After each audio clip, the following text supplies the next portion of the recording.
अस्सलाम वालेकुम, नमस्ते, सत श्री अकाल, हेलो एवरीवन। स्वागत है आपका हमारे YouTube चैनल पर। दरवाज़ा खुलते ही ठंडी हवा का एक तेज़ झोंका कमरे में घुस आया और मेज़ पर झुके हुए सर जॉनसन को गुदगुदाकर आतिशदान में नाचते हुए शोलों से छेड़छाड़ करने लगा। शोलों की लौ तेज़ हुई और सर जॉनसन ने चौंक कर देखा। कप्तान कार्सन उसके करीब खड़ा था। सर जॉनसन ने उसे कुर्सी पर बैठने का इशारा करते हुए भर्राई हुई आवाज़ में कहा, कप्तान, बहुत अच्छा हुआ जो तुम आ गए। मैं बहुत दिनों से तुम्हारा इंतज़ार कर रहा था। जी हाँ, मुझे अफसोस है कि मैं वक्त पर नहीं पहुंच सका। कप्तान ने सर जॉनसन के बुढ़ापे पर परेशानी भरी नज़र डालते हुए कहा, अफसोस की क्या बात है, मुझे यकीन था कि तुम ज़रूर आओगे क्योंकि तुम जॉन के दोस्त हो। जॉन की मौत कितनी अचानक और रहस्यमयी थी। उफ़, मैं उसे ज़िंदगी भर नहीं भूल सकूँगा। कप्तान दुखी लहजे में बोला और अपनी आंखें बंद कर लीं। फिर अचानक संभल कर बैठ गया और झुरझुरी लेकर बोला, क्या आप जॉन की रहस्यमयी मौत के बारे में डिटेल में कुछ सुनना पसंद करेंगे? क्यों नहीं, मुझे इसीलिए तो तुम्हारा इंतज़ार था। तुम जानते हो, जॉन मेरा इकलौता बेटा था। मैंने उसके भविष्य के बारे में कई प्लान बना रखे थे, मगर उसकी मौत के बाद मेरे सारे ख्वाब कच्चे धागे की तरह टूट गए। अब सिर्फ इतना चाहता हूँ कि उसकी मौत की सही वजह मालूम हो जाए, ताकि ये वहम ना रहे कि मेरे जिगर का टुकड़ा किसी साजिश का शिकार हुआ है। कप्तान ने आंसू पोंछते हुए कहा, सुनिए। और सर जॉनसन ध्यान से सुनने लगे। कप्तान कह रहा था, जॉन की मौत से 3 दिन पहले की बात है। मैं, जॉन और हमारे कुछ साथी जर्मन सिपाहियों का अंधाधुंध पीछा करते हुए अपनी यूनिट से बहुत दूर निकल गए और जब हमें इस गलती का एहसास हुआ, उस वक्त तक शाम हो चुकी थी और हम एक ऐसे घने जंगल में खड़े थे जहां शाम से पहले ही अंधेरा फैल चुका था और जानवरों की रहस्यमयी आवाज़ें आ रही थीं। हवा में कुछ ऐसी बदबू और नमी थी कि सांस लेना तक मुश्किल था। हमने जंगल से निकलने की जहाँ तक हो सकी कोशिश की, लेकिन कामयाब नहीं हो सके क्योंकि रास्ते बहुत ही कठिन होने के अलावा इतने ऊबड़ खाबड़ और अनजाने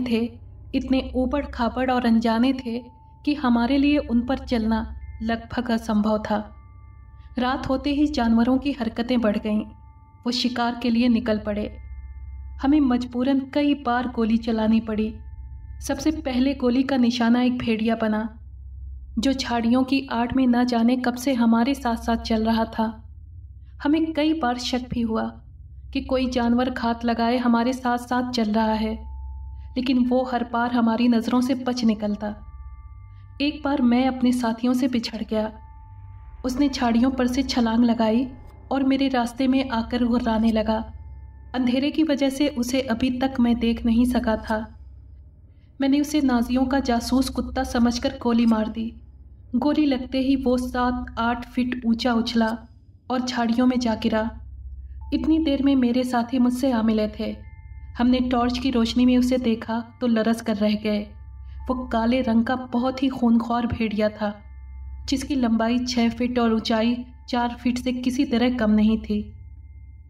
कप्तान कार्सन सांस लेने के लिए रोका तो सर जॉनसन ने पूछा, भेड़िए को देखकर जॉन ने क्या कहा था? उस वक्त कहने सुनने की फुर्सत किसे थी? हम तो जल्द से जल्द किसी सेफ ठिकाने पर पहुंचकर इत्मीनान की सांस लेना चाहते थे। अच्छा, फिर क्या हुआ? इस घटना के बाद हमने वो रास्ता छोड़ दिया और दाईं तरफ घूम गए। अब हम कुछ चौड़े रास्ते पर चल रहे थे। इस तरफ जंगल कम घना और देखने में सेफ नज़र आ रहा था। अभी हमने मुश्किल से आधा मील का सफ़र तय किया होगा कि जॉन रुका और सामने की तरफ इशारा करते हुए बोला, वो देखिए, वहाँ कोई ख़तरा है। हमारी नज़रें सामने की तरफ घूम गईं।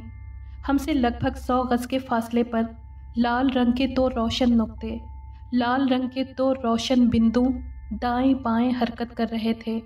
मैंने राइफल सीधी की, लेकिन फायर करने से पहले ही वो दोनों बिंदु गायब हो गए और उसके फ़ौरन बाद ही हमारी बाईं तरफ झाड़ियों में अनजानी सी सरसराहट सुनाई दी।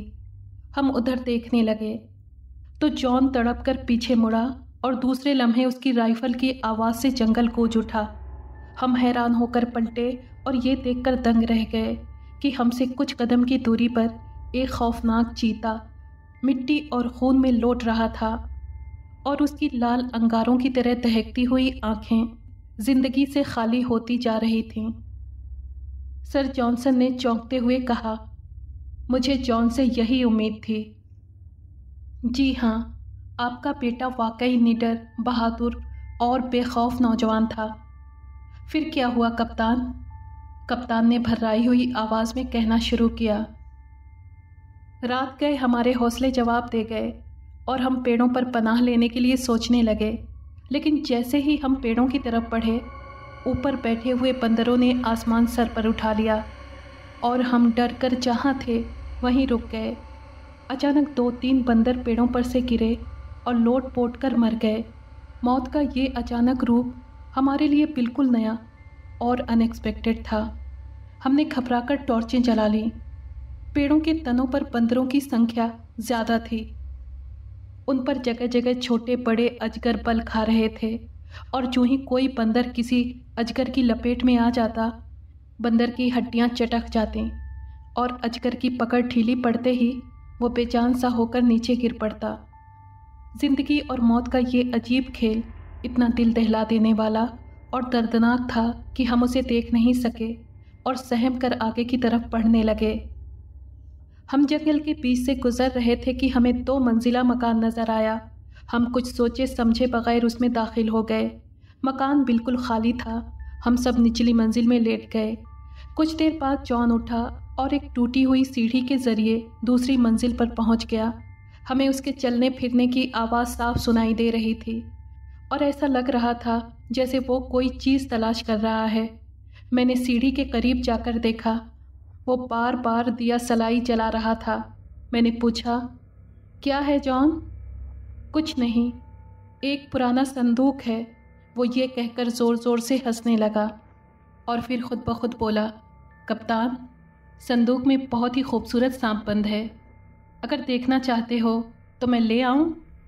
सांप का नाम सुनते ही मेरा माथा ठनका और मैंने डांटते हुए जॉन को नीचे आने का हुक्म दिया, लेकिन वो लगातार हंसता रहा। मेरी परेशानी बढ़ती गई। जब जॉन दरवाजे से निकला तो वो बेहद सीरियस था और उसकी कमर के आसपास भूरे रंग का चमकदार सांप लिपटा हुआ था। ये देखते ही मेरी घिघी बन गई और बाकी सारे साथी मेरी आवाज़ सुनकर उठ गए और सीढ़ी के करीब आ गए। फिर किसी ने मेरा मजाक उड़ाते हुए कहा, कप्तान, ज़रा गौर से देखो। मैंने गौर से देखा। वो सांप नहीं था, बल्कि चमड़े का बहुत खूबसूरत बेल्ट था। जॉन ने हमें यूं घूरते देखकर अपने सर को अपने दोनों हाथों में मजबूती से थाम लिया और जानवरों की तरह गुर्रा कर हम पर कुछ ऐसी नफरत भरी और रहस्यमयी नज़र डाली कि हम काम कर पीछे हट गए। क्या उसकी आंखों में असाधारण चमक थी? सर जॉनसन ने चौंक कर पूछा। जी हाँ, गज़ब की, गुस्से से भरी नज़रें थीं उसकी। कप्तान ने छुरछुरी लेते हुए जवाब दिया। कप्तान, क्या तुम उसकी नकल उतार सकते हो? जी, क्यों नहीं, देखिए। कप्तान लपक कर मेज़ पर बैठ गया और उसने इतनी भयानक शक्ल बनाकर सर जॉनसन को घूरा कि सर जॉनसन के पसीने छूट गए। उसने डरते डरते देखा। जज्बात की शिद्दत से कप्तान के पांव कांप रहे थे। उसने अपने आप पर काबू रखने के लिए मेज़ के किनारे को थाम रखा था। कप्तान ने मेज़ से उतरकर कुर्सी पर बैठते हुए कहा, बस यही समझिए कि जॉन की हालत उस पागल कुत्ते की तरह थी जो किसी पर हमला करने के लिए तैयार हो, लेकिन अपनी फितरी कमज़ोरी की वजह से बल खाकर रह जाए। समझा? पागल कुत्ते की मिसाल खूब रही। अच्छा, फिर क्या हुआ? कप्तान ने गला साफ करते हुए आगे कहना शुरू किया। मैंने जॉन को बुलाने की कोशिश की, लेकिन उसने कोई जवाब नहीं दिया और कुछ मिनट के बाद वो उल्टे पांव नीचे उतरने लगा। उसका चेहरा हमारी तरफ था और हम यूं महसूस कर रहे थे जैसे जॉन इंसान नहीं, कोई जानवर है जो बहुत सावधानी से एक एक कदम आगे बढ़ा रहा है और मौका मिलते ही हम में से किसी पर झपट पड़ेगा। यकीन कीजिए, उसमें इंसानों जैसी हमें कोई बात नज़र नहीं आ रही थी। हम उसे खामोशी से देखते रहे। वो नीचे पहुंचते ही उछला और हमारी तरफ देखता हुआ इस तरह दरवाजे की तरफ बढ़ने लगा कि उसका मुंह हमारी तरफ था और पीठ दरवाजे की तरफ। अब आप खुद अंदाज़ा कीजिए, कभी इंसान भी ऐसे चलता है? जो ही उसकी पीठ दरवाजे से टकराई, उसने बेल्ट को हाथों से छोड़े बगैर दरवाजे की चिटकनी खोलने की कोशिश की। जब कामयाब नहीं हुआ तो किवाड़ों पर ऐसी लात मारी कि किवाड़ चरचरा कर खुल गए। वो दरवाजे में ठहर कर हमें देखता रहा और जब हमने उसे बुलाने की कोशिश की तो उसकी आंखों में से शोले बरसने लगे।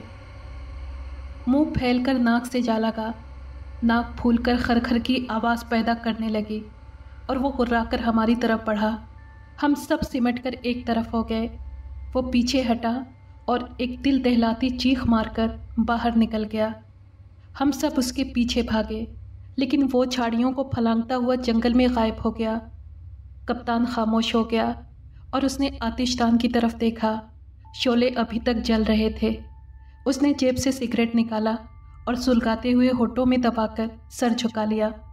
शायद वो कुछ सोच रहा था।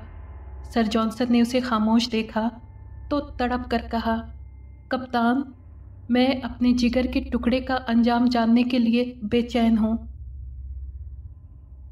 मैंने जो कुछ देखा है, आप शायद उस पर यकीन ना करें। कप्तान ने कुसमुसाते हुए कहा, ये कैसे हो सकता है? सर जॉनसन की जज्बात में डूबी आवाज़ उभरी। कप्तान ने दोबारा बोलना शुरू किया। जॉन को गायब हुए 3 दिन गुजर चुके थे। सुबह का वक्त था। हमारी फ़ौजें नाज़ी कैंप पर हमले के लिए तैयार खड़ी थीं। मैं बहुत बिजी था। सार्जेंट हार्वे ने मेरे करीब आकर धीरे से कहा, जॉन वहाँ है। कहाँ है? मैंने बौखलाकर पूछा। सार्जेंट हाँफ रहा था। उसने रुकते रुकते जवाब दिया, वो वहाँ जंगल के बिल्कुल नज़दीक। वो एक पेड़ से टेक लगाए बैठा है।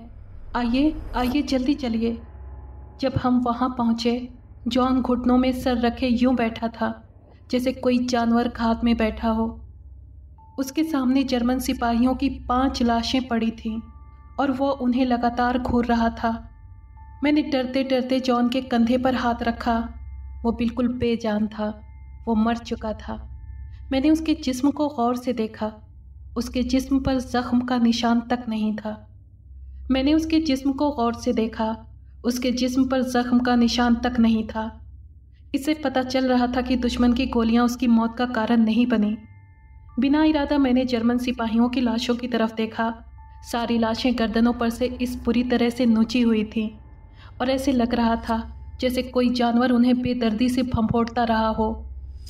मैंने डर कर जॉन की तरफ देखा। उफ, उसके हाथ और मुंह गाढ़े खून से लथपथ थे। मैं समझ गया कि जर्मन सिपाहियों को इसने शिकार किया है। आह, कितना भयानक था वो मंजर। मेरा दिल अंदर ही अंदर बैठने लगा। मैंने जॉन पर आखिरी नज़र डाली। उसकी चमकदार आंखें अभी तक खुली हुई थीं। वो सचमुच जानवर नज़र आ रहा था। मैं कांपने लगा और कप्तान की आवाज़ डूबती हुई महसूस हुई।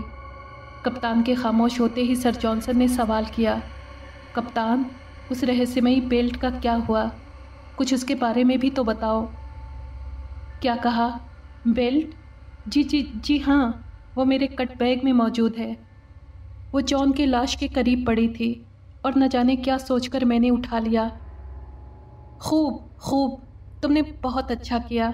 ज़रा मुझे भी तो दिखाओ, सर जॉनसन ने परेशान होकर कहा। कप्तान ने हिचकिचाते हुए कट बैग खोला और कागज़ में लिपटा हुआ बेल्ट निकालकर सर जॉनसन के सामने रख दिया।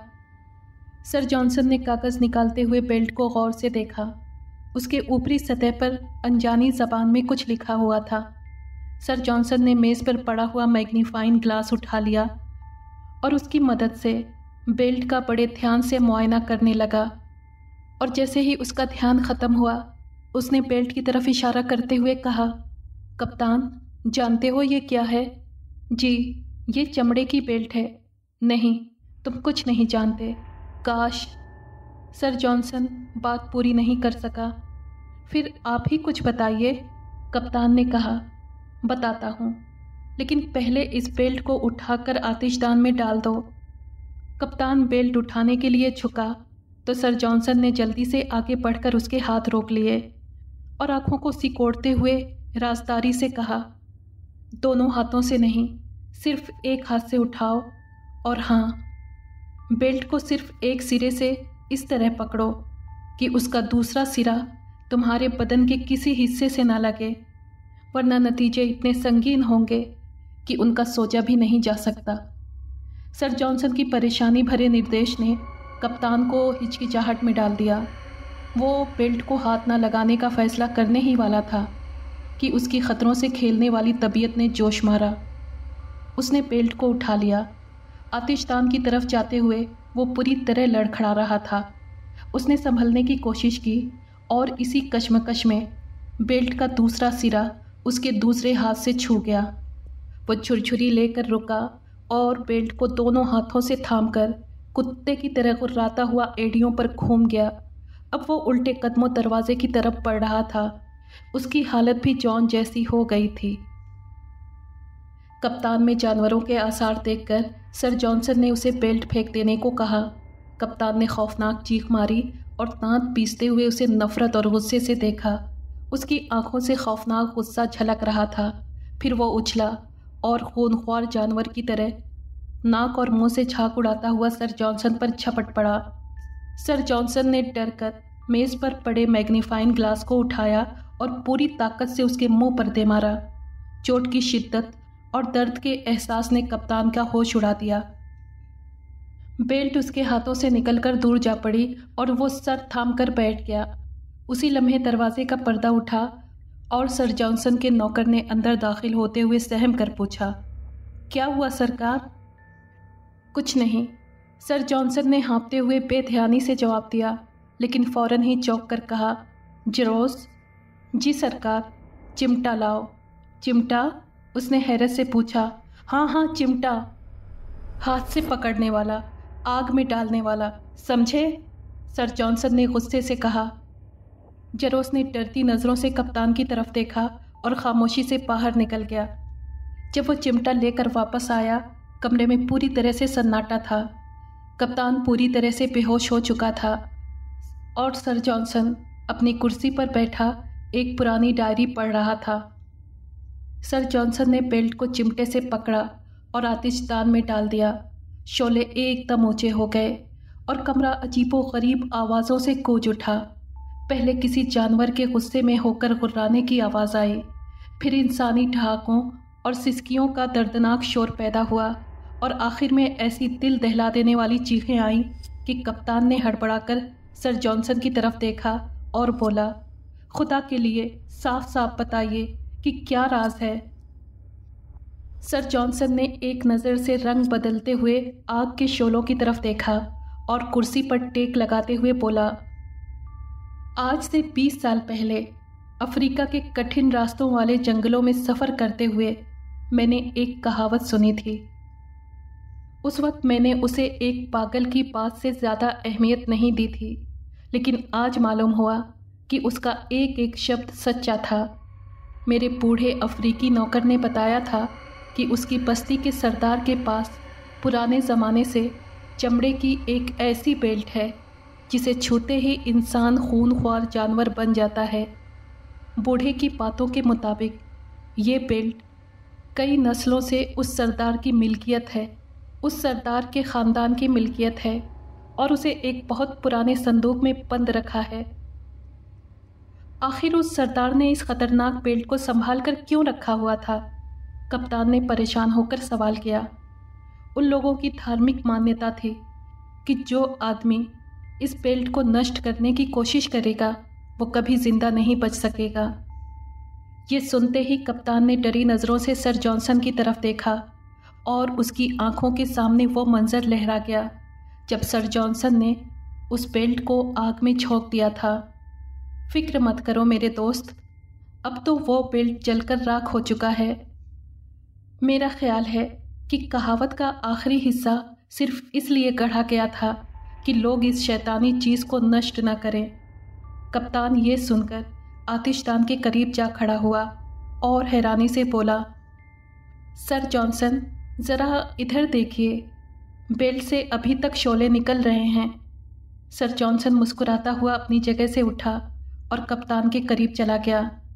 आतिशदान में बेल्ट का बड़ा हिस्सा जल चुका था, सिर्फ उसका एक सिरा बाकी था और उससे हल्के नीले रंग के शोले निकल रहे थे। बेल्ट से अब तक आवाज़ें आ रही थीं, लेकिन अब उन आवाज़ों ने किसी औरत की सिसकियों का रूप धार लिया था। यूँ लग रहा था जैसे कोई औरत बैन कर रही हो। आखिर मैंने इस मनहूस बेल्ट को ख़त्म कर ही दिया, सर जॉनसन ने ठहाका लगाते हुए कहा। वो पीछे की तरफ मुड़ने ही वाला था कि बेल्ट में से निकलते हुए शोलों में से एक ज़बान सी बाहर निकली और सर जॉनसन के सारे जिस्म को अपनी लपेट में ले लिया। डर से कप्तान का सारा जिस्म सुन्न हो गया और वो चकराकर फर्श पर गिर पड़ा। जब उसे होश आया तो सर जॉनसन का मुर्दा जिस्म फर्श पर पड़ा था। उसने आतिशदान के पास जाकर देखा, आग ठंडी हो चुकी थी, बेल्ट जल चुका था और उसकी राख दिखाई दे रही थी। कहावत का आखिरी हिस्सा भी पूरा हो चुका था।